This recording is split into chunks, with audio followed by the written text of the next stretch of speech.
Hi and welcome to हमसे life with Shri. और आज मैं आपको फिटकरी के कुछ ऐसे फायदे बताने वाली हूँ जो आपको सिर्फ एक एस्ट्रो या वास्तु वाले ही बता सकते हैं। अब फिटकरी का हमें पता है कि वो एंटीसेप्टिक होती है, पर क्या आपको पता है कि फिटकरी हमें फायदा दे सकती है? कैसे? पहला तो बिजनेस ग्रोथ जिसको चाहिए, मतलब जिसका सेल्स का काम है, बिजनेस में ग्रोथ चाहिए, उनके लिए सबसे इंपॉर्टेंट वो कैसे काम करती है, उसको आपको सफेद कपड़े में बांध के अपनी शॉप या बिजनेस सेंटर के बाहर टांग देना है and see the opportunities coming your way. Second, जिनको ऐसा लगता है कि उनके ऊपर इवल आई या जेलसी बहुत ज्यादा है, ऑफिस पॉलिटिक्स वाले भी ये कर सकते हैं। वो उनके लिए उनको क्या करना है, जिसके भी ऊपर ऐसा लगता है या बहुत लंबे टाइम से वो उनको हेल्थ इश्यूज चले आ रहे थे, तो उनको करना क्या है, एलम लेना है, मतलब फिटकरी का एक छोटा टुकड़ा लेना है, एक पिंच सॉल्ट लेना है, और उसके साथ उनको लेना है मस्टर्ड सीड्स।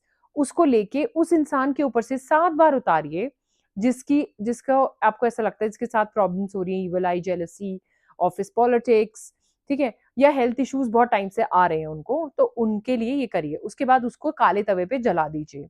अगर आप खुद के लिए कर रहे हैं तो आप खुद भी अपनी 7 बार नजर उतार सकते हैं। क्लॉकवाइज चलाना है आपको, अपना हाथ क्लॉकवाइज घुमाना। सबसे इंपॉर्टेंट बच्चों के लिए बता देती हूँ, जिनके बच्चों को फोकस में या फिर क्लैरिटी नहीं आती, या फिर उनको याद करने के बाद उनको याद नहीं रहता लंबे टाइम तक, उनके लिए सबसे इंपॉर्टेंट है कि वो अपने बच्चों के टेबल पे, स्टडी टेबल पे या फिर उसके ड्रॉर में एक छोटा एलम का टुकड़ा रखें। वो बच्चों को क्लैरिटी और फोकस लाने में बहुत हेल्प करता है। अब मैं बताती हूँ आपको इसके कुछ ऐसे बेनिफिट जो आपके घर के रिलेटेड है।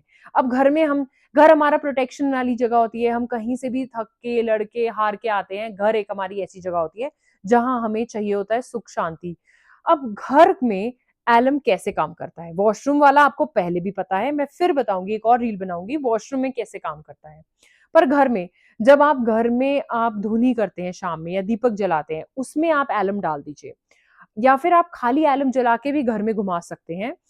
पर सबसे प्रो टिप ये है कि खिड़कियां और दरवाजे खोलने के बाद ही इवनिंग की धुनी करनी चाहिए, क्योंकि नेगेटिविटी को निकलने के लिए भी आपको स्पेस देना होता है, मतलब रास्ता देना होता है, so that they the negativity can leave your house. ठीक है। स्लीप, मतलब इंसोम्निया, जिनको इंसोम्निया की प्रॉब्लम है उनके लिए सबसे इंपॉर्टेंट, वो अपने पिलो के नीचे एक छोटा एलम का पीस रखें।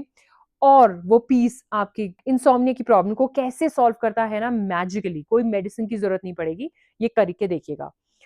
जिनके घर में बहुत ज्यादा ऐसे लोगों का आना जाना है जहां पे आपको लगता है कि they bring lot of negativity to your house, आप अपने घर के बाहर एक काले कपड़े में एलम को बांध के घर के गेट के ऊपर टांग दीजिए, सो दैट जो भी निकले वो उसके नीचे से निकल के जाए।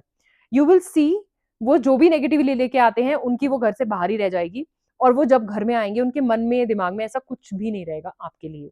ये करिएगा and see the magic happening. And make sure जब भी आप धुनी करते हैं घर में, शाम में दीपक जलाते हैं या धुनी करते हैं, जो लोबान और गूगल जला के आप धुनी करते हैं, वो हमेशा 6 बजे के बाद, इवनिंग 6 PM के बाद होता है। तो ये करिएगा and see the magic happening.